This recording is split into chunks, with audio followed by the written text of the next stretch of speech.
gustó mucho la interacción que tuvieron los personajes. Este, y más que nada porque ninguno, como, excepto por la última persona que decidió al último y que con él culmina la película, algunos de ellos no estaban tan decididos o con la mente muy cerrada en su decisión. Y creo que eso es muy importante, que tenemos que tener la mente abierta, a pesar de tener una postura, y estar dispuesto a escuchar los argumentos y las opiniones de los demás. Este, y sí, ese es mi toma en la película. Claro, ¿no? Aunque ahorita me acordé de este personaje que lo que quería era salir temprano para poder ir a ver un partido de béisbol o algo así, ¿no? Y era como, pues yo me voy a ir con la mayoría para salirme rápido, ¿no? O sea, no me interesa esta discusión. Y a veces así pasa, ¿no? También. El problema es que hay una responsabilidad de una vida sobre qué posición tomes, ¿no? Entonces, así también en cuestión de las ciencias sociales, pues, o sea, el tipo de reflexiones que nosotros podamos tener y el tipo de decisiones que podamos tomar, suponiendo que en algún momento de la vida podamos estar en un puesto importante, pues tiene que ser tomado con una gran responsabilidad, ¿no? Sabiendo que vas a afectar la vida de un montón de personas. Entonces, siempre hay que estar con esa idea, ¿no? Compañero Guillermo Ruiz, por favor. Sí, profe. Bueno, pues desgraciadamente me faltaron como 10 minutos de la película, pero todo lo que pude ver, pues sí, lo mismo, creo que es una excelente película. Me intrigó desde el principio la manera en que, o sea, yo pensé que era solo una introducción, iban a declararlo culpable y empezaría el resto de la narrativa, pero todo se desarrolla en un cuarto. Creo que a nivel argumentativo pues sí te plantea muchas dudas, ¿no? O sea, te pone mucho a pensar sobre este tipo de entornos en los que existe una duda justificable y en donde creo que hay gente, o bueno, hace como esta mención de que hay personas a las que realmente no les importa plantear una duda, sino que se van por los hechos. Y este hombre me parece muy, muy padre la manera en que él dice, no estoy seguro, o sea, no es un sí y un no, y creo que la duda es imparcial, ¿no?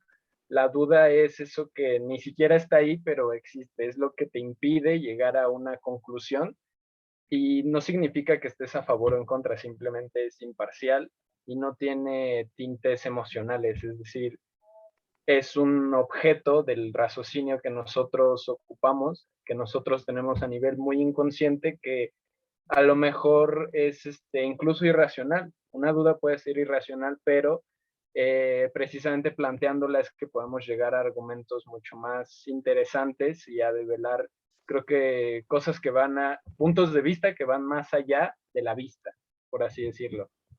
Y la manera en la que él pacientemente va pensando, va meditando, se le van ocurriendo cosas y cómo va haciendo cambiar de opinión a los demás jueces, me parece que también es importante porque primero empieza con la duda y luego, después de darle vueltas al tema, es que logra comprobar que su duda ni siquiera está resuelta, o sea, no comprueba inocencia, pero su duda es justificable, su duda es razonable, y así va sembrando esa semilla en los demás jueces y va obteniendo, pues, que se unan a su manera de pensar.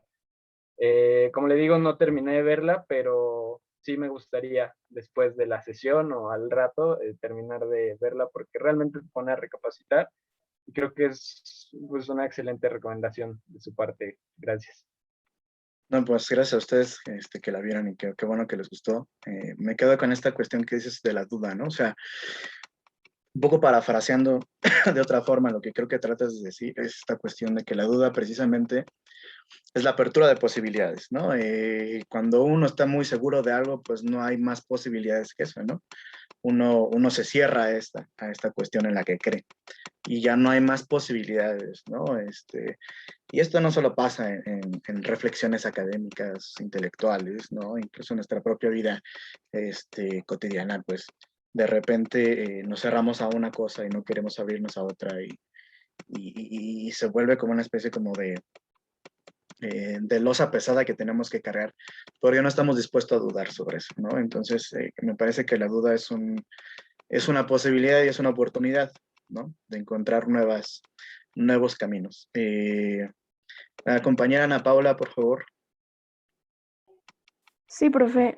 Pues yo también iba a decir algo similar a lo que dijo mi compañero, que me quedo con eso de que, de lo de la duda, pero incluso al principio de la película, si no hubiera existido este contrapeso que era el señor que estaba en contra de que fuera culpable, o sea, que decía que era inocente el niño, si él no hubiera estado ahí, pues los demás, el demás jurado no hubieran, nunca se hubieran cuestionado por qué, por qué era culpable. Simplemente estaban como que replicando lo que ya sabían, lo que conocían, y pues no, ni siquiera tenían ese espacio en su vida de dudar de algo, aunque esa duda fuera una responsabilidad muy importante que pudiera cambiar la vida de alguien. Entonces yo creo que también, sí, es literal eso, que es muy importante cuestionarse todo, por qué crees lo que crees, por qué haces lo que haces y así, para que pues ya con la duda puedas, como usted dijo, se crean un panorama muy grande que antes tal vez no conocías. Claro, totalmente, totalmente. Suriel Chávez, por favor. Sí, profe, gracias. Pues igual retomando un poco ya de lo que comentaron mis compañeros, me pareció una película, bueno, al principio pensé que me iba a aburrir porque dije, ahí es del 57 cuando estaba leyendo la descripción, pero ya al empezar a verla, dejando de lado el contexto un poco de que están en pues es el jurado en un juicio, siento que te plasma de alguna manera todo muy como lo que vivimos realmente, o sea, a diario, cuando buscas debatir o algo así, porque luego puedes encontrar a gente que o sí está dispuesta a debatir, o como el caso del señor que se la pasaba gritando y se molestaba cuando cambiaban de parecer y todo esto, que igual hay gente que está tan aferrada a su posición que no está dispuesta a escuchar otras opciones y si buscas como de alguna manera, como imponerle tu idea, sino como, oye, decirle como, oye, es que tienes que ver también esto solo para que entiendas por qué lo decimos, no es porque queramos que a fuerzas cambie tu opinión, pero siempre va a haber este tipo de gente, tanto que está abierta para debatir o que de alguna manera u otra se va a influenciar por lo que diga alguien más. También está este tipo de personas que nunca van a cambiar su parecer e incluso van a tomar una actitud pues no apropiada cuando se le intente comentar o hablar sobre otro tema o del mismo tema, pero desde otro punto de vista.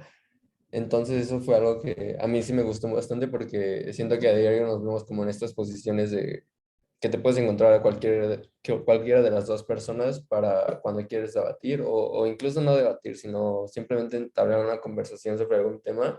Siempre va a haber este tipo de personas en la vida.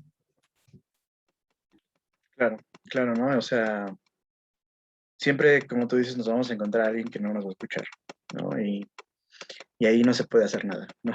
Uno da sus argumentos y dice, y ya, pero más allá de eso ya uno no puede obligar a nadie, ¿no? A cambiar de parecer. Entonces, yo creo que es lo más saludable además también, no obligar a nadie a cambiar de parecer. Pero bueno, compañera Julia, por favor. Bueno, como sumado a todo lo que dijeron mis compañeros, otra de las cosas que a mí bueno, como que me gustó bastante fue cuando, como el personaje iba armando sus argumentos y cómo les iba probando a los demás, del juzgado que, pues, podían estar equivocados o que tal vez no era de la manera que pensaban, ¿no? O sea, por ejemplo, cuando, él ponía en duda que el testimonio de la señora que vivía enfrente, entonces nada más por fijarse que la señora usaba lentes por las marcas que tenía, pero que en el momento en que dio su testimonio no los estaba usando.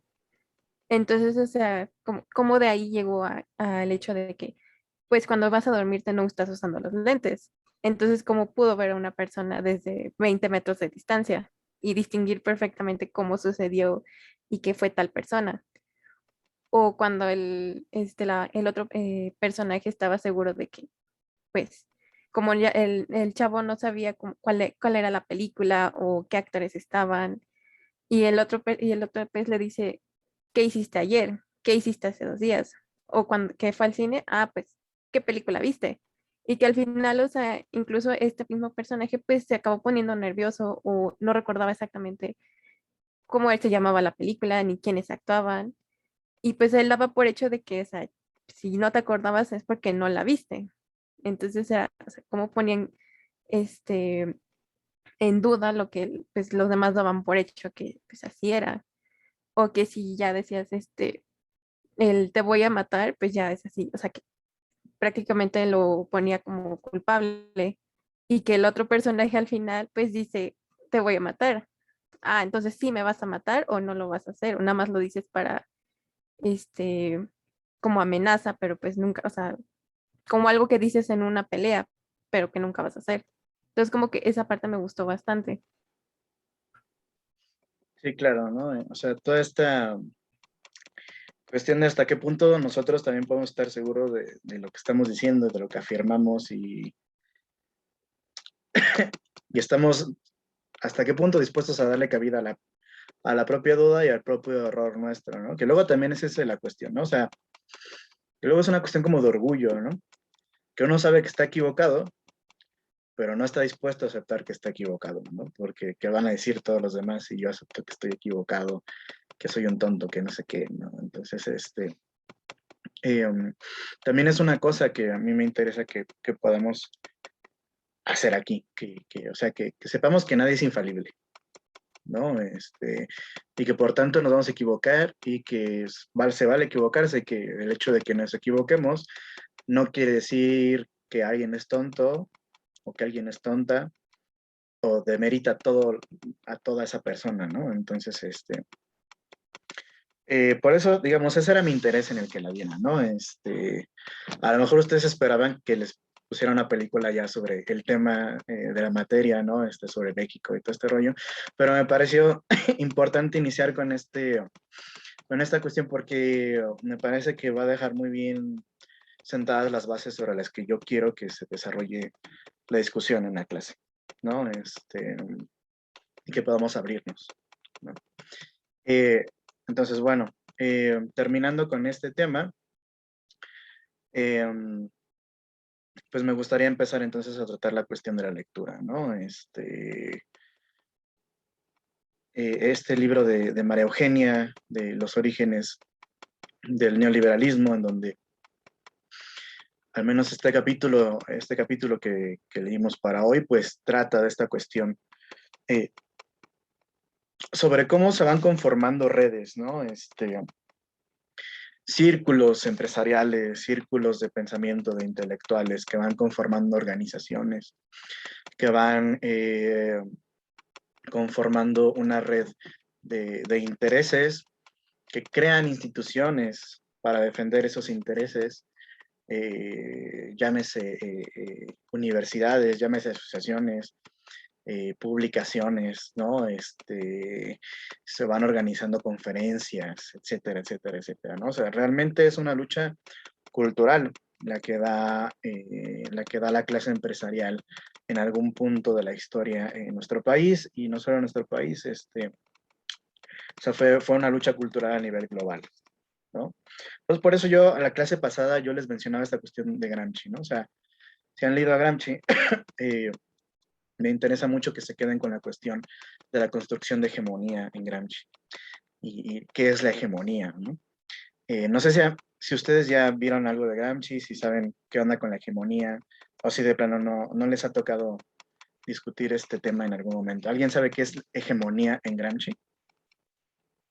Que levante la mano quien sepa. Ok, bueno. Brevemente, así, abuelo de pájaro, les comento qué onda con esto para que podamos ir entendiendo. Entonces, la visión que a mí me parece que va a ir a ser el hilo que va a guiar todo, todas las lecturas que vamos a estar viendo, ¿no? Que es precisamente la construcción de una hegemonía, ¿no? Bueno, Antonio Gramsci era un teórico y político marxista italiano. Cuando era muy pequeño se cayó y desde ahí tuvo problemas de salud muy fuertes porque, bueno, él era un jorobadito así chiquito, medio gordito. Si tú lo ves, pues no das nada por él, pero bueno, era una mente increíble, ¿no? Y Antonio Gramsci fue el fundador del Partido Comunista Italiano. Y bueno, también desarrolló mucha de su teoría estando en la cárcel porque él es un militante comunista durante la época del fascismo en Italia.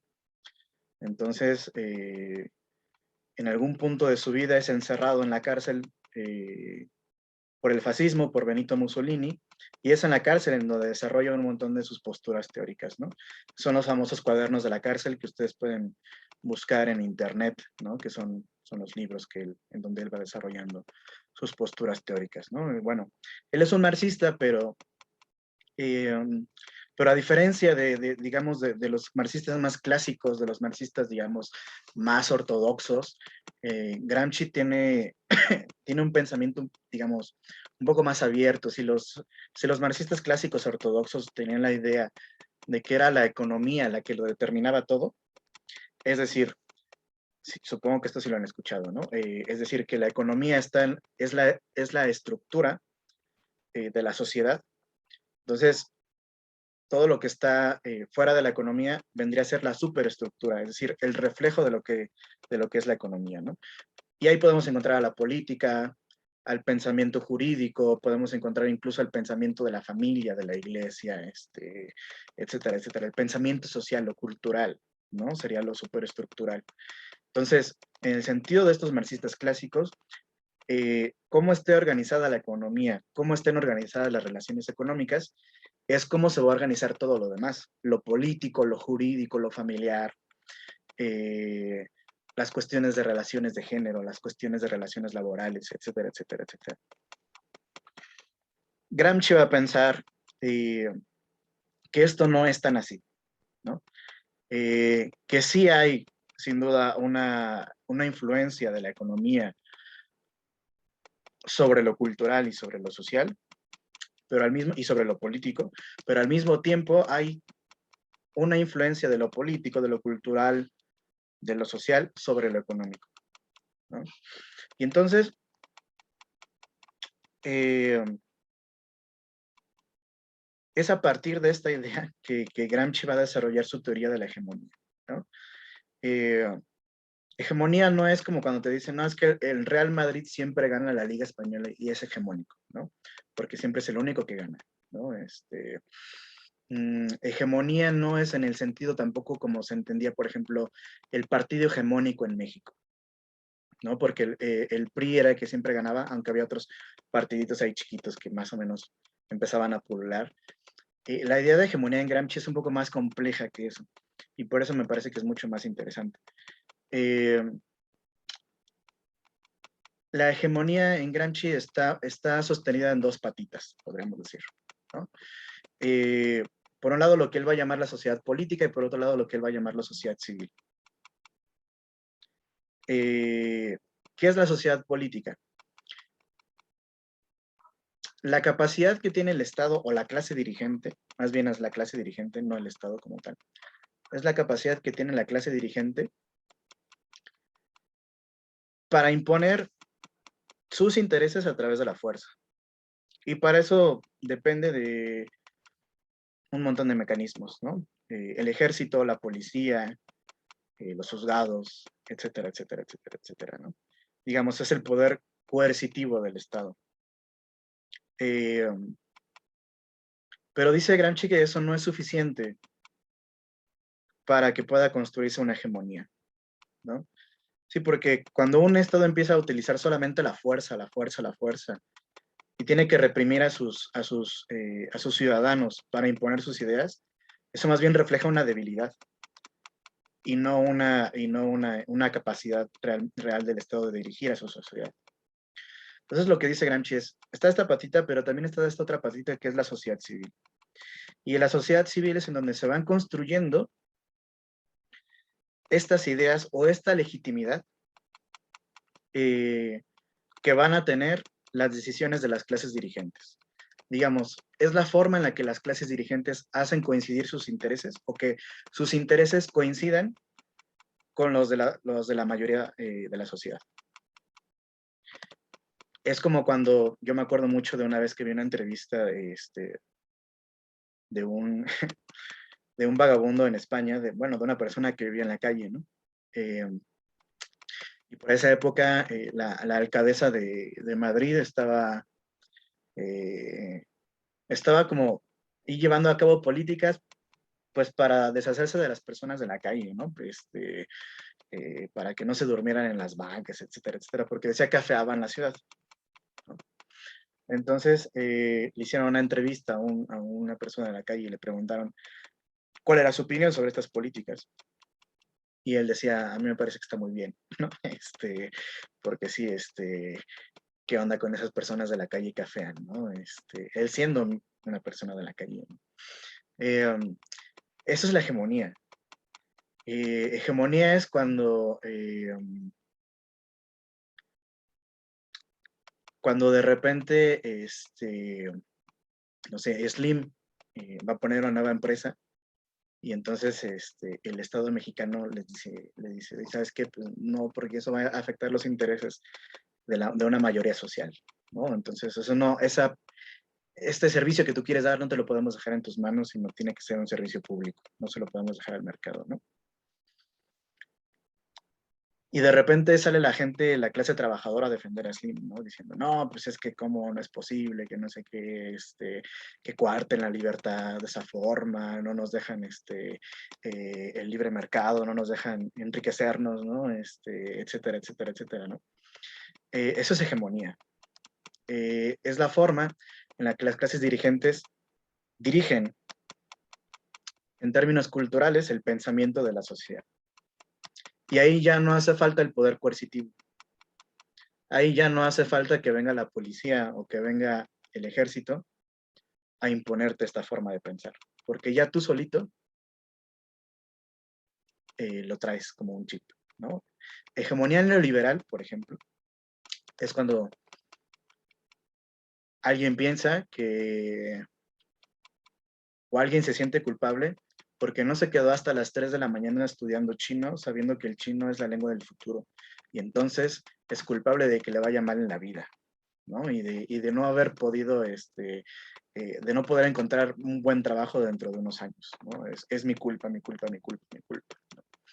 Eso es la hegemonía neoliberal, ¿no? Individualizar ciertos problemas que son sociales y que deberían ser públicos, convertirlos en privado, culpándote a ti mismo, ¿no? Y no te hace falta mandarte a la policía ni a alguien que te amenace de nada. Entonces, estas son las dos patitas de la hegemonía, ¿sale? Sociedad civil, en la que podemos encontrar la televisión como un instrumento de dirección, la familia, la iglesia. En la época actual, por ejemplo, las fake news también funcionan como una forma de dirigir el pensamiento, ¿no? Eh, la propia universidad. Eh, Hay un montón de dispositivos en donde se puede construir, digamos, esta hegemonía, ¿no? Este pensamiento. Y también otra cosa que creo que debe quedar clara es que la hegemonía no quiere decir monopolio. Es decir, no en términos económicos, sino más bien, por ejemplo, cuando alguien dice, supongo que han escuchado esta definición de Estado, que el Estado es el que ejerce el monopolio del poder político, ¿no? Por ahí yo alguna vez escuché otra definición que me pareció mucho más acertada, que es que el Estado ejerce la hegemonía del poder político y no el monopolio. ¿Por qué? Porque monopolio implica que el Estado absorbe todo lo que tiene que ver con la política y nadie más puede hacer política que el Estado. Lo cual no es verdad, ¿no? Hay otras instancias que también hacen política y no solamente el Estado, ¿no? Lo que sí es que el Estado ejerce una hegemonía, es decir, que el Estado tiene una capacidad de ser aquel que es más preponderante en términos políticos, pero hay otros espacios en donde también se hace política. Entonces, hegemonía no quiere decir pensamiento único, sino que también hay otros espacios en donde puede haber rebeldías, en donde puede haber contrahegemonías, luchas contrahegemónicas, etcétera, etcétera, etcétera, etcétera, pero que no son preponderantes como sí lo es el pensamiento hegemónico, ¿no? Bueno, teniendo en claro esta cuestión de qué es hegemonía en Antonio Gramsci, me interesa mucho que se lo queden para todo el semestre, porque va a ser digamos, va a ser este hilo conductor que nos va a permitir entender cuáles son las contradicciones en las que está el Estado mexicano en toda esta época. Es decir, digamos, hay una hegemonía construida después de la Revolución, ¿no? Un pensamiento que implica, por ejemplo, la reforma agraria, la repartición de tierras, la intervención del Estado en la economía, etcétera, etcétera. Esa era la hegemonía a la que se enfrentaron los empresarios y a la que pudieron derrotar en algún momento de nuestra historia que vamos a ver, y que pudieron construir una nueva forma de hegemonía, ¿no? Entonces, aquí lo que estamos viendo en esta lectura es precisamente cómo empieza a tejerse esa lucha contrahegemónica contra lo que viene a ser la forma de pensamiento después de la revolución o del Estado revolucionario. ¿Sale? Y cómo se va tramando a través de lo que es una lucha cultural, ¿no? Al menos al interior. Claro que también en el exterior hay un montón de cosas que van a determinar el hecho de que México dé un giro de 180 grados y se tira a los brazos del neoliberalismo, ¿no? Pero me interesa, al menos ahorita en esta parte de la lectura, me interesa que veamos cómo se fue tejiendo todo eso al interior del país, ¿no? Y bueno, eso como breve introducción. Ahora me gustaría que ustedes me dijeran qué les pareció la lectura, qué reflexiones les trae, etcétera, etcétera. Entonces, bueno, pues adelante. ¿Quién quiere participar?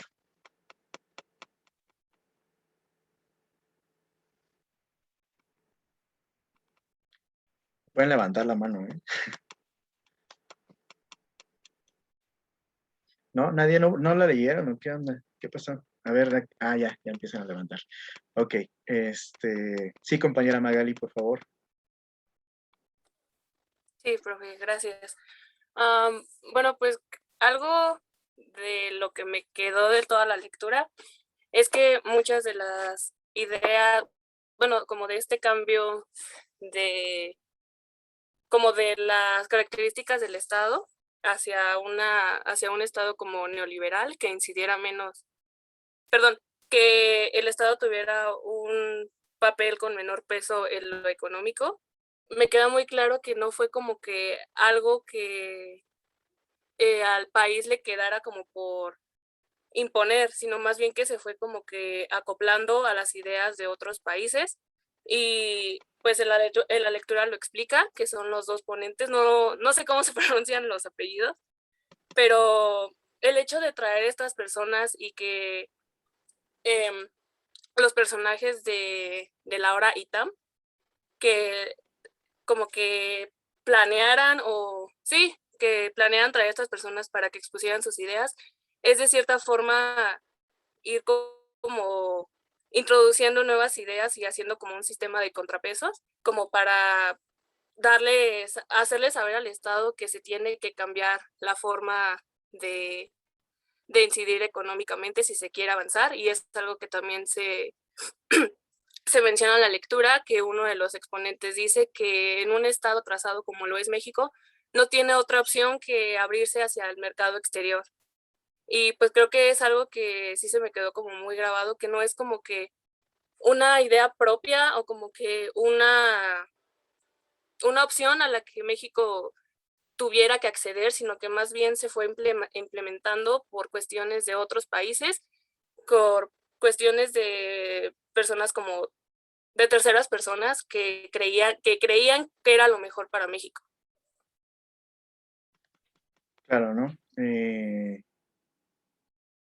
totalmente, ¿no? A estos personajes von Mises y von Hayek, que son, digamos, los fundadores de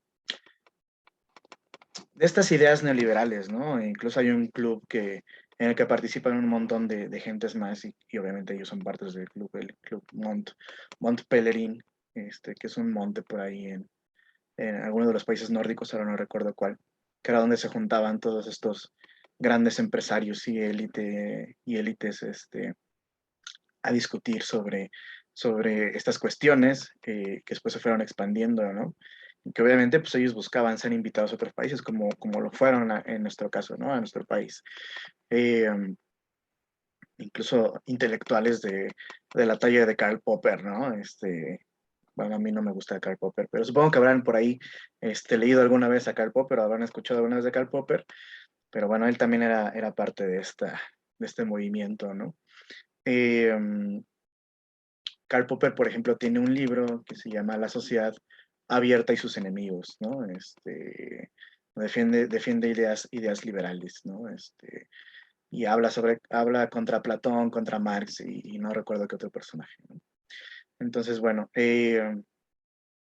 es toda esta red que se va tejiendo, ¿no? A nivel internacional, pero que después llega a nuestro país y que tiene una influencia muy importante también en intelectuales, como los que menciona la lectura, ¿no? Montes de Oca, por ejemplo, ¿no? Y algunos otros intelectuales que también se menciona en la lectura. Algunos que son parte de la misma UNAM, ¿no? Como por ejemplo el caso de García Maínez, que fue el primer director, bueno, el segundo director del ITAM, ¿no? Que lo menciona ahí. ¿Tuvieron ustedes introducción al derecho o ya no tienen esa materia? Y supongo, No, ya no. ¿no? ¿No tuvieron esa materia ya? No. No, era derecho No, constitucional mexicano, pero como tal Mm, introducción ya no. ya. Bueno, pues se perdieron a conocer a García Maínez, porque en esa materia era donde se da un libro clásico de él, que es Introducción al Derecho, al estudio del derecho. Y era un profesor así súper renombrado de la universidad, que bueno, también tenía eh, estas ideas, ¿no? Compartía ideas con estas élites empresariales, ¿no? Entonces, bueno, sí es como se va tejiendo todo esto, ¿no? Que viene desde afuera y luego empieza a influir acá, ¿no? Claro, porque los empresarios ven ahí un pensamiento que les agrada, ¿no? Compañera Hani, por favor. Bueno, a mí me llamó la atención bueno, que se trató de seguir el modelo que estaba funcionando en otros países como Estados Unidos y como Montes de Oca, pues era un gran admirador ay, ¿cómo se llama? De Von von Hayek.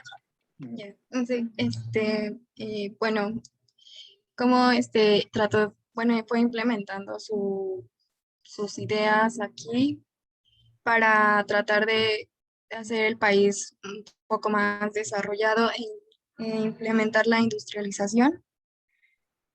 Y como las inversionistas privados fueron, o sea, como que nada más seguían sus intereses, no realmente al país. Y ya, sería todo. Ok. Sí, esta parte, ¿no? Del texto donde menciona que o sea, el ITAM fue creado como una especie de competencia de la Facultad de Economía de la UNAM, ¿no? Que en ese tiempo era la Escuela de Economía de la universidad y se quejaba, ¿no? Mucho de que la Facultad de Economía, pues, había como un pensamiento único, ¿no?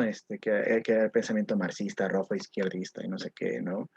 Pero, bueno, sale ahí en defensa, el director de la facultad, ¿no? Diciendo, bueno, aquí hay libertad de cátedra y por tanto, eso es lo que garantiza la libertad de opiniones, ¿no? Si no hubiera libertad de cátedra, pues otra cosa sería, ¿no? Y era una de las cosas de las que se quejaba, ¿no? También por ahí menciona la lectura, ¿no? Que empezaron a decir, oigan, ¿y por qué hacer otra escuela de economía si ya tenemos esta escuela de economía, ¿no?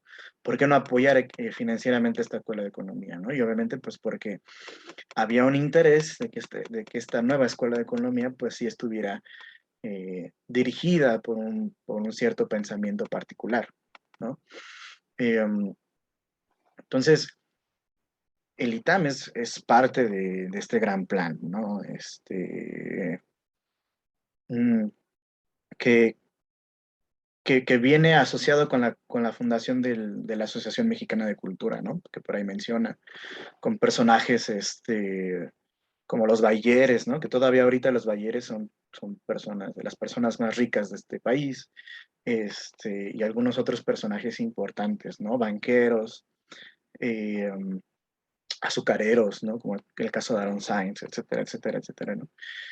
Que además le hacen una crítica a estos personajes, ¿no? Porque dicen, oigan, ustedes están aquí defendiendo la idea de que debe de haber menos Estado, pero ustedes se han hecho ricos gracias a estar cerca del Estado, ¿no? Es decir, nosotros en México padecemos de lo que algunos llamarían una burguesía, una lumpen burguesía, ¿no?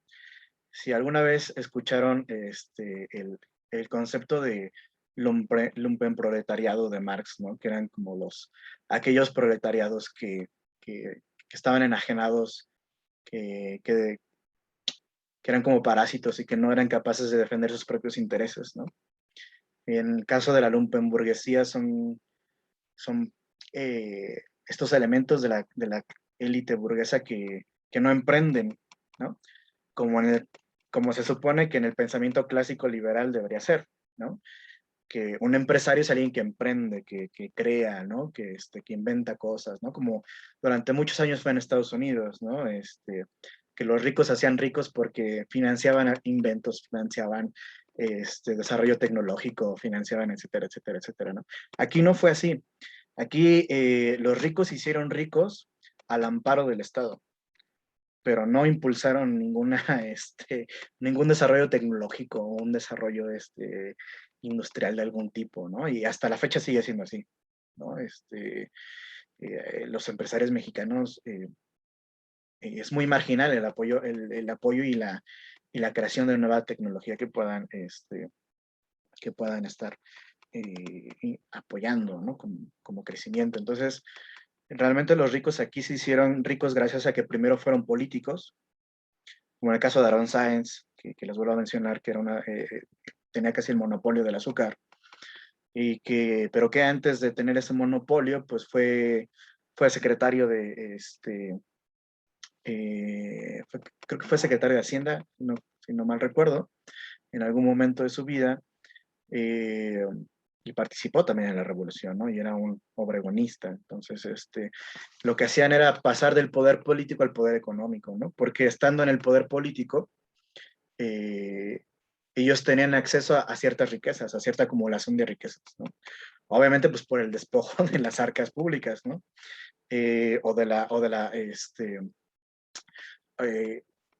Digamos, del manejo de ciertas políticas públicas para sus propios intereses económicos, ¿no? Entonces, eso era lo que hacía, ¿no? Primero hagamos política, somos políticos, luego nos retiramos y hacemos negocios y hacemos dinero, ¿no? Entonces, esa era una de las críticas que también le hacían a estos empresarios, ¿no? O sea, ahora vienes muy acá a decir que el libre mercado y que el Estado no intervenga, pero tú te has hecho rico gracias al Estado, ¿no? Y así sucede incluso en la actualidad, ¿no? Slim casi le regalaron Telmex, ¿no? Y porque era muy cuate de Salinas de Gortari. Entonces, no fue porque Slim fuera un gran emprendedor, no, estuvo cerca del Estado, ¿no? Lo mismo que Salinas Pliego, y lo mismo que otros personajes ahí medio de dudosa, de dudosa calidad personal. Pero bueno, sigamos. ¿Quién más? La compañera Naomi, perdón, Bautista. Sí, bueno, no pude terminar la lectura, pero al principio nos comenta sobre, sobre que estos empresarios que iniciaron el ITAM querían ir en contra, bueno, querían ir en contra de las ideas cardenistas, ¿no? De corte socialista, etcétera. Y bueno, creo que es interesante ver el antecedente de, de cómo esto se ha vuelto, yo creo que esto se ha vuelto una cuestión de clases, o sea, de las clases socioeconómicas del país, porque, por ejemplo, del ITAM, sabemos que ha salido la élite política, ¿no? Son hijos, como ya lo mencionábamos, son hijos de expolíticos o políticos, ¿no? Que siguen ahí.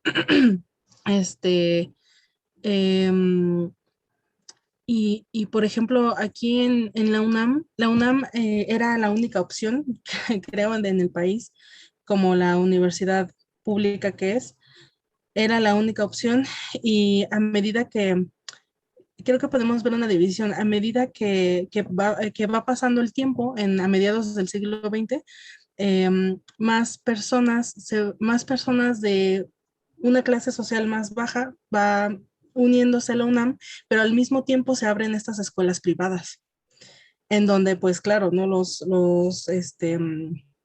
A las personas que se lo pueden permitir dicen, bueno, pues mejor meto a mi hijo a una escuela privada en donde no hay este tipo de pensamiento de corte cardenista, socialista, y entonces se va haciendo cada vez más la división, ¿no? De pues bueno, se va notando más el clasismo incluso en la educación. Y bueno, ya después tenemos el TEC de Monterrey, la Ibero, el Anáhuac, etcétera, ¿no? Y bueno, nada, que sí, me pareció interesante ver el antecedente de todo esto. Claro, ¿no? Ahorita que mencionabas las universidades, me acordé, no sé si ya, creo que fue un artículo de Contralínea que recién sacó la cuestión esta de que hay una red internacional de ultraderecha, ¿no? No sé si lo leyeron. Y decía, hablaba de los nexos, por ejemplo, que hay del TEC de Monterrey, eh, de la Universidad Panamericana, con estos grupos de ultraderecha, eh, como Hazte Oír. ¿Se acuerdan de Hazte Oír? Una vez, hace no mucho tiempo, trajeron un camión que era naranja, que decía, las niñas tienen vagina y los niños tienen pene, ¿no? Y no hay más, ¿no? No se pongan a inventar géneros, ¿no? Bueno, pues estos cuates de Astoir surgieron en España, pero parece que tienen un origen en México porque fueron financiados por el Yunque, que el Yunque es una asociación, se supone, secreta de ultraderecha, ultracatólica, eh, y que también han tenido una influencia, o más bien han financiado o ayudado a financiar al partido Vox, que supongo que ustedes como internacionalistas conocen a Vox, ¿no? De España. Entonces fue muy interesante ver todo cómo está construido este entramado, ¿no? Y es un poco lo que estamos eh, viendo en esta lectura, ¿no? O sea, finalmente es que los ricos tienen esta capacidad de organización, pues porque tienen unos recursos muy importantes, ¿no? Yo con trabajos me puedo organizar aquí en mi calle, ¿no? Pero bueno, ellos tienen una capacidad de organización mucho más amplia. Entonces, es interesante ir viendo también los paralelismos, ¿no? Entre esta época, qué es lo que está pasando, ¿no? Y cómo se van construyendo estas redes que lo que buscan es tratar de imponer una forma de pensar, ¿no? Hacer otra vez lo que mencionábamos, pues la construcción de una nueva hegemonía, por decirlo de una forma, ¿no? Eh, Otra cosa que menciona la lectura que me parece muy interesante es esta cuestión de que decían que eran von Hayek y von Mises, ellos decían que la intervención del Estado mexicano en la economía era un Estado totalitario, ¿no? Así, casi, que éramos casi comunistas y no sé qué rollo, era como, o sea, como, güey, o sea, cálmate, ¿no? Pero si ustedes se fijan, ese tipo de patrones luego ahora se repite otra vez, ¿no? Cuando dicen que AMLO es comunista y que nos va a hacer como Venezuela y no sé qué rollo. Y yo diría, ojalá AMLO fuera comunista, pero no es comunista. Eh, entonces es como una forma como de convertir al enemigo en alguien que es aborrecible del todo, ¿no? En alguien que no debería existir, ¿no? Entonces, a mí me parece muy peligroso, sobre todo ahora, digo, en esta época con el surgimiento de la ultraderecha, que, que por cierto, pues de eso estoy haciendo mi investigación en el doctorado sobre Vox, y bueno, y también sobre Podemos en España, entonces, porque me parece que hay cuestiones que hay que ir revisando, y yo creo que en México está la materia prima para que haya un movimiento político de extrema derecha.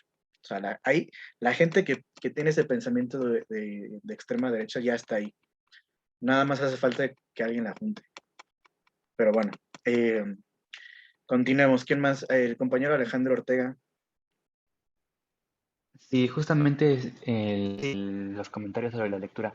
El hecho de que mencionen mucho que una crítica que hacía demasiado a la escuela austríaca, que es la que apoya pues el libre mercado, es que criticara tanto el intervencionismo mexicano de los presidentes, más que nada como herencia del cardenismo y de su sucesor, era Ávila Camacho, supongo, según yo, ¿no? Ok, entonces criticaban demasiado esto ya que ellos decían que lo que mataba como tal a una economía o no hacía que prosperara era el hecho de que estaba interviniendo en los precios para poder hacer que pues según fuera asequible para la gente, pero a la vez pues matar al aparato productivo de la nación. A la vez también pues, decir algo de los impuestos en otra parte de la lectura, ya que decía que hacer que los impuestos fueran pues sobre los excedentes ganados por las empresas, más que nada sobre las fábricas pesadas, hace que la industrialización de la nación fuera algo demasiado difícil de conseguir, ya que pues no se incentivaba pues a que la gente invirtiera y pues tuviera más compañías, para poder decirlo así, ya que al fin y al cabo si nos ponemos a pensar si todo lo que ganas le va a quedar el Estado pues, en impuestos, ¿de qué sirve que haga más para que todo se lo queden ellos y lo que yo tenga para subsistir en mi fábrica sea solamente para eso y ya no sea para mí? Critica mucho ese tema de la política mexicana para poder decir que todo tiene que regularse, en el estilo de la política del laissez-faire. Y ya. Perfecto, sí, gracias. Es esta crítica, ¿no? Precisamente a cómo la intervención del Estado desincentiva precisamente la producción empresarial, ¿no? Al menos en el argumento de los neoliberales como von Hayek y von Mises, que entonces si tú le pones un impuesto a sus utilidades, pues entonces ya no van a querer, ¿no? En vez de poder comprarse 3 Lamborghinis, solo van a poder comprarse 2, lo cual es bastante triste, ¿no? Y no me parece justo, ¿no? Pues bueno, ese es el tipo de cosas, por el que, por ejemplo, ahora, este tipo de pensamiento es por el que ahora son los grandes empresarios son los que menos pagan impuestos en este país, ¿no? Quienes más pagan impuestos son las clases medias y las clases bajas. Pero los grandes empresarios realmente incluso tienen excepción de impuestos, ¿no? Incluso a veces hasta se los regresan por ciertas políticas, ¿no? Entonces, esta política de poner un impuesto a las utilidades que había pensado Adolfo Ruiz Cortines, al final, como dice la lectura, pues no se llevó a cabo precisamente por la presión de los empresarios, ¿no? Entonces, ustedes pónganse a pensar el tamaño del poder que tienen los empresarios para obligar al Estado a no, imponer un impuesto, ¿no? Eh, y la capacidad que tenemos la gente de a pie para evitar que se imponga un impuesto, ¿no? Hay una diferencia, me parece tremenda, ¿no? En la que nosotros individualmente como agente de pie, pues difícilmente podemos influenciar, ¿no? Y el poder económico tiene una capacidad de influencia mucho más grande. Entonces, en ese sentido, ustedes se van a ir dando cuenta cómo ese tipo de ideas sigue hasta ahora, y si en ese momento era una idea hasta cierto punto marginal, y que a lo mejor nadie le hacía caso, o los que le hacían caso eran una minoría, en esta lucha por construir una nueva hegemonía, pues es ahora el pensamiento dominante, ¿no? no podemos subir los impuestos a los ricos porque ya no van a querer hacer dinero, se van a llevar sus inversiones, ¿no? Van a hacer esto o aquello, ¿no? Por ejemplo, ahora en España, recién se aprobó una nueva ley que decía que los trabajadores de las aplicaciones como tipo Rappi, de esos que te llevan comida a tu casa, etcétera, etcétera, tenían que tener los mismos derechos que cualquier otro trabajador. Tenían que tener seguro social, tenían que tener derecho a vacaciones, tenían que tener, etcétera, etcétera, etcétera, ¿no? Y una de las empresas que se vio afectada por esta cuestión, pues lo que hizo fue irse de España, de plano, ¿no? O sea, aquí no me dejan explotar bien, pues me voy a otro lado. Entonces, la mayoría de las empresas se quedaron porque saben que pueden seguir haciendo dinero. Y eso es bastante obvio. El problema de a veces de la ideología capitalista, y si leyeron La ética protestante y el espíritu del capitalismo, creo que lo van a entender mucho mejor. Es esta cuestión de la acumulación, ¿no? Es decir, un empresario nunca está satisfecho con lo que ha acumulado, ¿no? Siempre es más y más y más y más y más y más, ¿no? Entonces, hay dos problemas con eso. El problema es que si tú quieres ganar más, más, más, más, lo que va a pasar en algún punto es que vas a empezar a despojar a otros de esa riqueza, porque no vas a estar satisfecho con los límites que te pueda imponer un Estado, por ejemplo. Y por otro lado, también la cuestión ecológica, ¿no? Vivimos en un mundo limitado, con recursos limitados, que no puede ser explotado hasta el infinito, y no podemos crecer infinitamente, ¿no? Entonces, ese es alguno de los problemas que se plantean, ¿no? Pero que son de las ideas principales que hasta el día de hoy siguen siendo patentes, ¿no? Y en México también, o sea, como les decía la clase pasada, el hecho de que AMLO haya ganado no hizo que el neoliberalismo se acabara de un día para otro, sigue habiendo ese tipo de políticas, ¿no? Y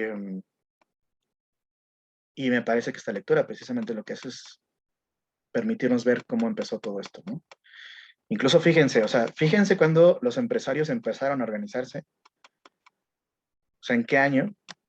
¿Contra quién estaban? Contra Lázaro Cárdenas, que su sexenio fue del 34 al 40. Y a partir de ahí es cuando se empiezan a organizar y no logran llegar realmente a imponer sus ideas hasta finales de los 70, ¿no? Entonces, bueno, me parece que se esforzaron, que le echaron ganas y no dejaron ahí de poner el dedo en el renglón, ¿no? Pero no fue un trabajo fácil, ¿no? Cambiar la sociedad, cambiar la forma en la que piensa la sociedad y la dirección que decide tomar a partir de estas ideas nuevas, es bastante difícil, ¿no? Pero bueno, ¿quién más estaba? El compañero Axel Blanco, por favor. Sí, gracias. Bueno, pues realmente no creo decir nada nuevo porque, bueno, ya mis compañeros prácticamente lo han dicho todo, pero pues sí, en efecto, todo esto habla de un grupo de empresarios de muchas partes del país, no solo de la Ciudad de México, también de Monterrey, comenzaron a preocuparse supuestamente porque pues la única alternativa que había en este tipo de carreras o en este tipo de ciencias era la UNAM. Bueno, ellos lo que se preocupan es que supuestamente había una sobrepoblación y ellos lo que querían era crear alternativas para que las demás personas interesadas pudieran estudiar este tipo de ciencias. Pero realmente todo esto se resume a que estaban en contra del cardenismo y pues bueno, muchos de ellos lo que decían era de que este proyecto liberal lo que buscaba era resaltar que realmente si México quería un progreso, no le servía de nada estancarse con ideas socialistas, con ideas impuestas durante el presidencialismo con Lázaro Cárdenas, y que realmente que si había algo que podía llevar a la prosperidad del país, iban a ser las ciencias económicas. Y pues bueno, es aquí cuando ellos crean pues una serie de instituciones, que es la Escuela de Ingeniería, o el Instituto de Economía, o la Escuela de Administración, y con el tiempo se dan cuenta que incluso ni la ingeniería podría darle un futuro a México, y pues creo que ahí como que le pudieron dar en el orgullo un poco a los ingenieros y pues desplazaron esta idea con el argumento de que ellos no podían abarcar toda la oferta educativa que pudiera existir. Entonces es por eso que se centran pues, en crear esta institución que originalmente era el ITM. Y pues bueno, uno de los integrantes de esta comunidad que estaban buscando fundar el ITAM, en uno de los grupos que tenían, me parece que decía en la lectura que era el grupo Buda, sí, si mal no recuerdo, creo que ese era el grupo Buda. Bueno, ellos decían que realmente pues no había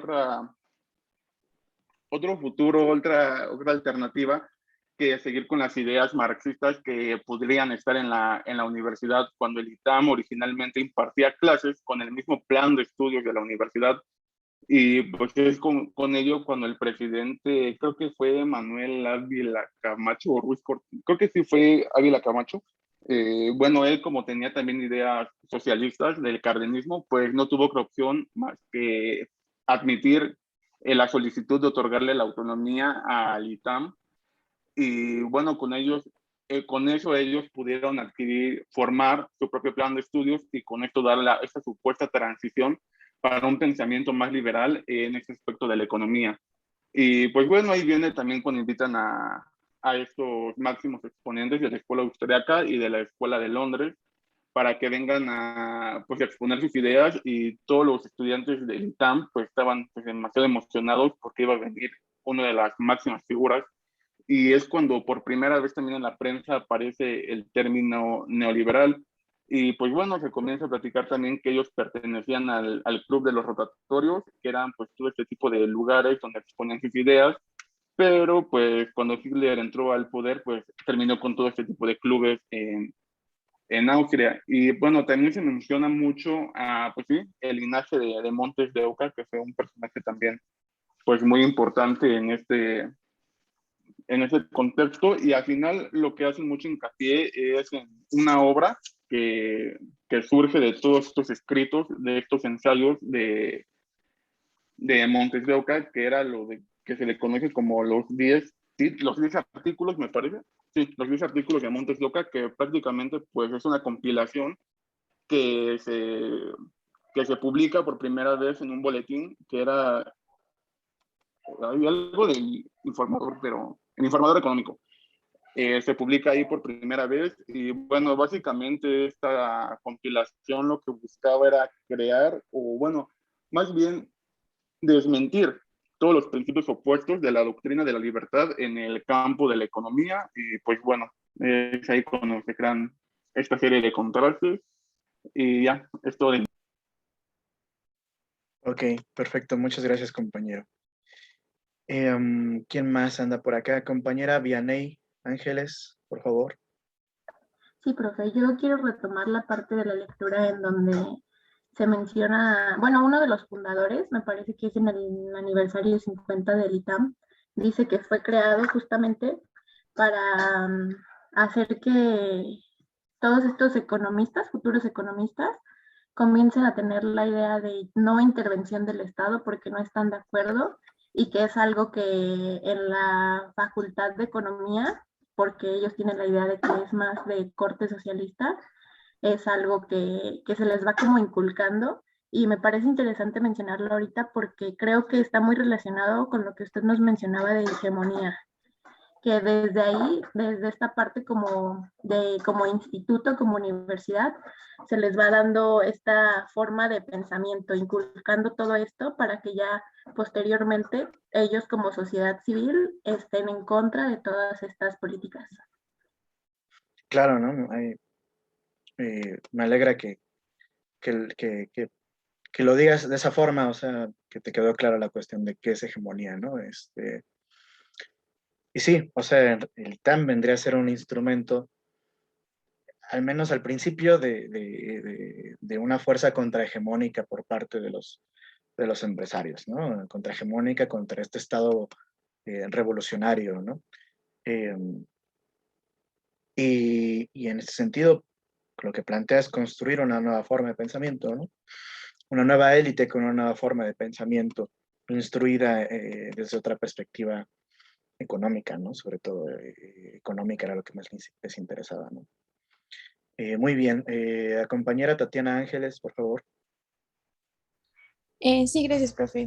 Igual ya pues mencionaron muchas cosas mis compañeros, pero bueno, creo que también hace falta mencionar como las deficiencias que tenía pues nuestro país y bueno, una de las que se recaba en la lectura es la industrialización, que los países necesitaban ser industrializados, principalmente requerían pues de capitales extranjeros, inversión pues por otros estados, pero ante ello también estaba una dificultad para pues cumplir esta meta, principalmente porque existían como las políticas de control de precios, que era como una contradicción estructural por parte de los gobiernos, ya que ellos pues querían precios altos para el productor, pero por otra parte querían como los precios bajos para el consumidor, así que pues no quedaba como una balanza de precios y eso iba aumentando pues,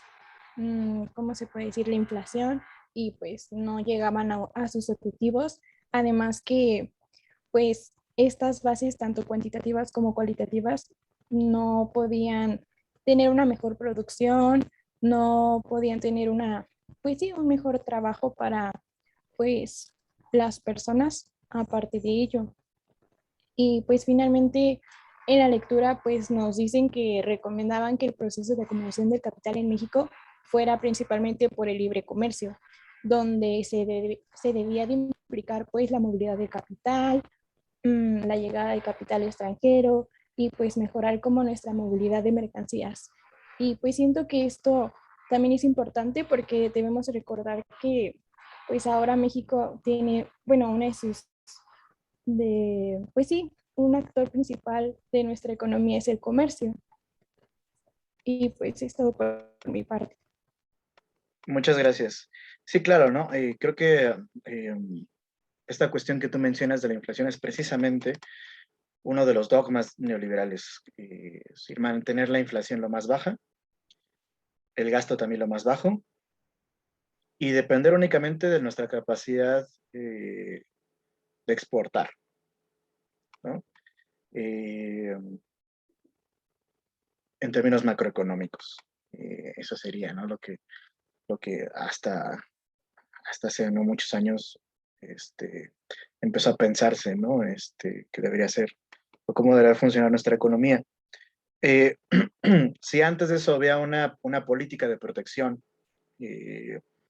para los productos mexicanos, para, para la industria mexicana, en términos de que lo que hacían era imponer ciertos aranceles a los productos importados para que no hubiera una competencia desleal con los productos mexicanos y que entonces desde fuera se diera el traste con la industria nacional, pues esto se acabó, ¿no? Y sobre todo se acabó, y lo vamos a ver cuando lleguemos a la cuestión del Tratado de Libre Comercio, ¿no?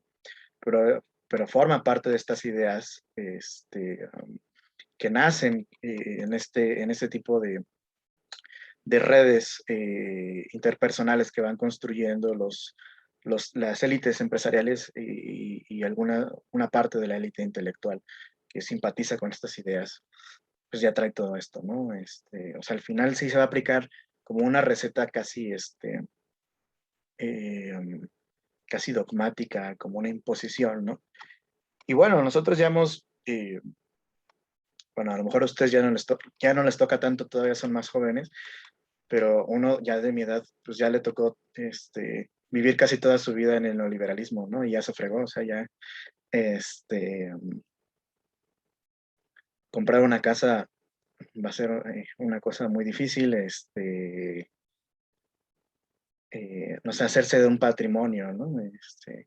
Dije, pues me voy a comprar aunque sea un terrenito para que me entierren ahí en algún momento, no sé, pero es una cuestión que no la hemos tenido fácil nosotros. Ojalá que ustedes, para ustedes sea diferente, ¿no? Que para ustedes esto cambie y bueno, ojalá ustedes mismos sean parte de este cambio, ¿no? Que necesitamos. Bueno, compañera Montserrat, por favor.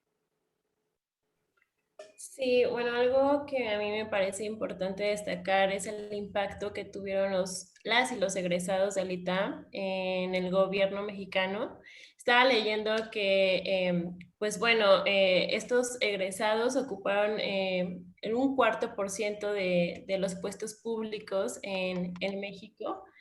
Y que bueno, claro que pues estaban dentro de ahí pues por la ideología que tenía, ¿no? Por las enseñanzas o el plan de estudios de la escuela. Y que bueno, también pues esto disminuyó con el gobierno de Peña Nieto. Y que bueno, también hace un poco igual estaba como leyendo las críticas que AMLO le daba a los estudiantes del ITAM, muy fuertes y muy directas.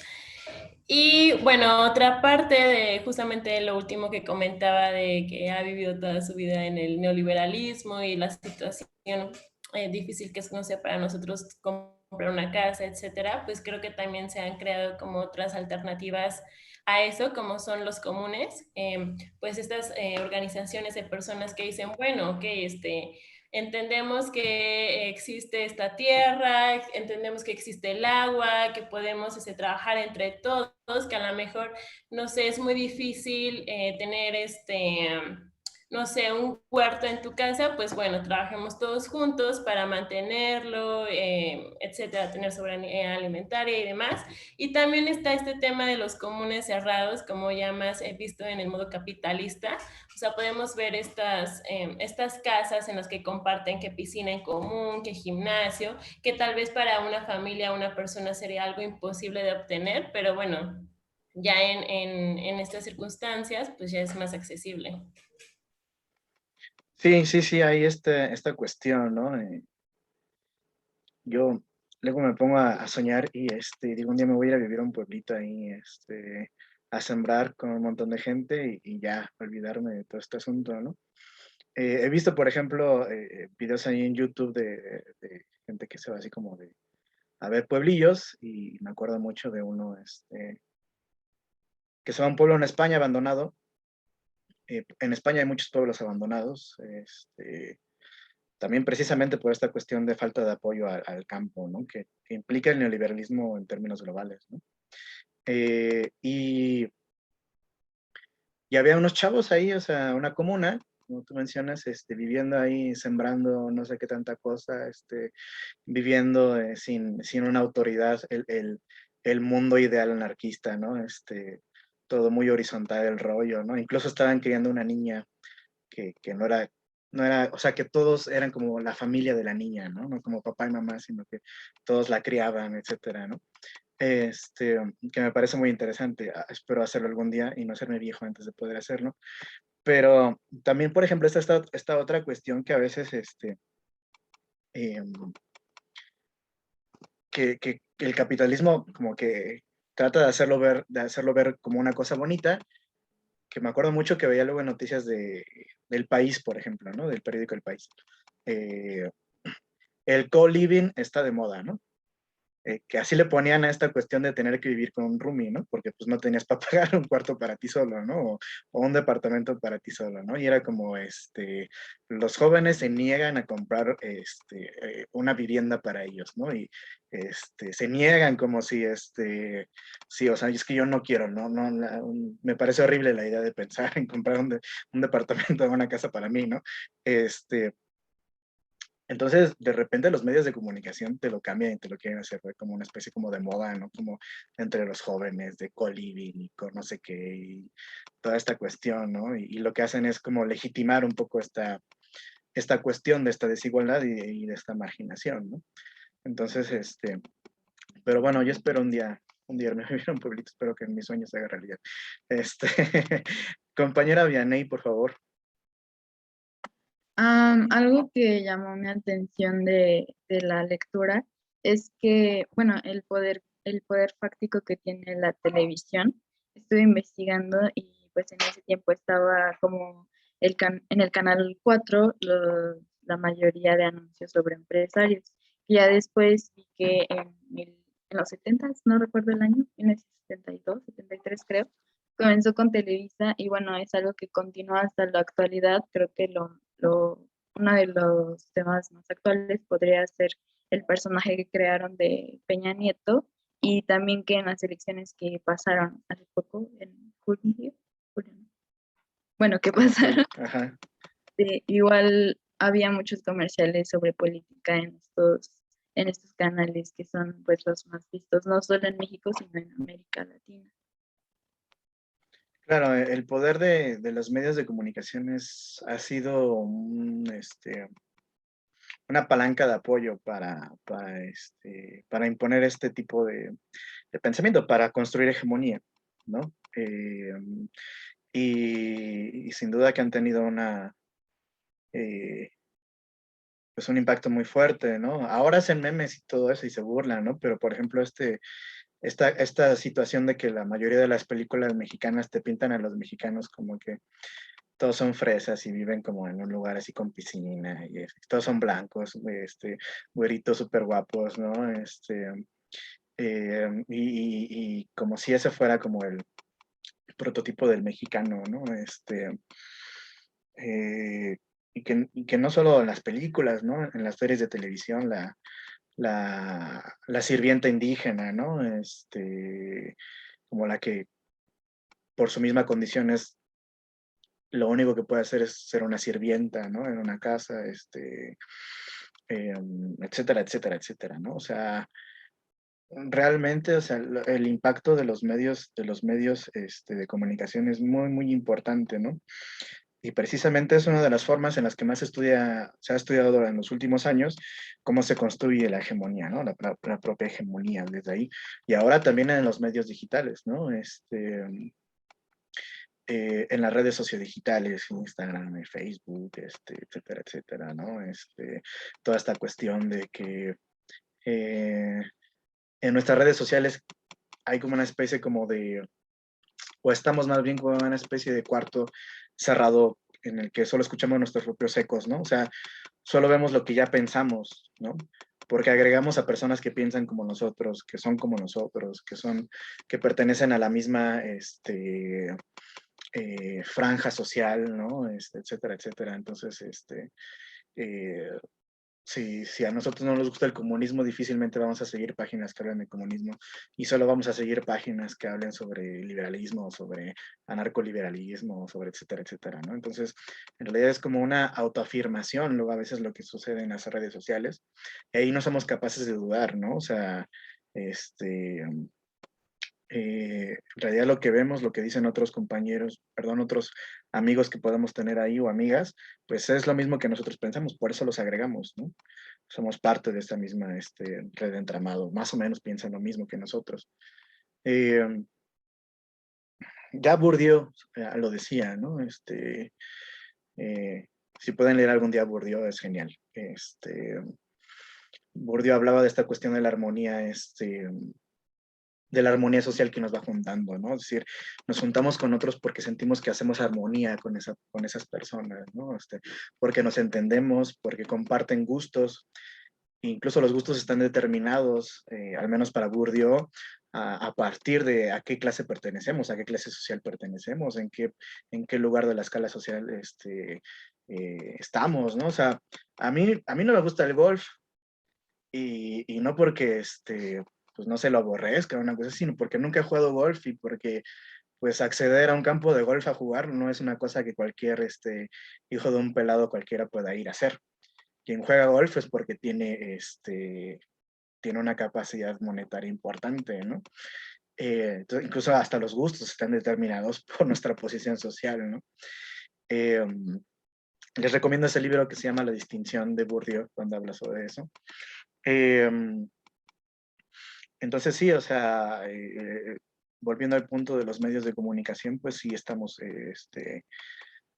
hasta cierto punto determinados, ¿no? Pero me parece también que no hay que caer en la cuestión de pensar que sí, ahorita les escribo el título del libro. No hay que caer en la cuestión de pensar que simplemente estamos determinados por esta estructura que se nos impone y que no podemos hacer nada, ¿no? En ese sentido, yo soy más bien de un pensamiento postestructuralista, ¿no? Es decir, digamos, hay una capacidad de libertad en el propio sujeto de poder decidir hasta cierto punto hacia dónde dirigirse, ¿no? Y es ahí donde pueden venir los cambios, ¿no? O sea, el hecho de que haya una hegemonía no quiere decir que no se pueda transformar. Vean lo que hicieron los empresarios, ¿no? Claro, con un montón de recursos, con un montón de dinero, pero lo pudieron hacer, ¿no? Entonces, claro que los cambios son posibles, pero por lo regular los cambios son muy lentos y a veces suceden sin que queramos, ¿no? Eso ya lo decía Max Weber, o sea, sí hay cambios sociales, pero a veces no son los cambios que nosotros queramos, ¿no? Sino que pasan, ¿no? Como cuando él habla de la cuestión de la ética protestante, como un impulso del capitalismo, él dice, bueno, es que los protestantes no tienen la idea de impulsar el capitalismo, sin embargo sucedió, o sea, sucedió que su pensamiento religioso fue uno de los impulsores del capitalismo, ¿no? Y fue sin querer. Y a veces así pasa, ¿no? En la misma sociedad pasan cosas sin querer. Los cambios a veces suceden sin querer, pero suceden, ¿no? Y a veces se van escarbando, van construyéndose desde abajo, desde los cambios en nuestra propia vida cotidiana. Por ejemplo, yo creo que esta cuestión de la pandemia ya está implicando muchos cambios, ¿no? En nuestras vidas cotidianas que después se van a empezar a reflejar todavía más arriba. Cruza para que haya cambios sociales que en realidad a veces es como abrumador, ¿no? Pero bueno, somos científicos sociales y ya le entramos a esto y ni modo, ¿no? No hay más. Bueno, déjenme ponerles el libro acá en el... Ay, no me deja abrir el chat. Sí, ya lo Ya pusieron el escribieron, nombre del libro, profesor. no se Creo que se trabó.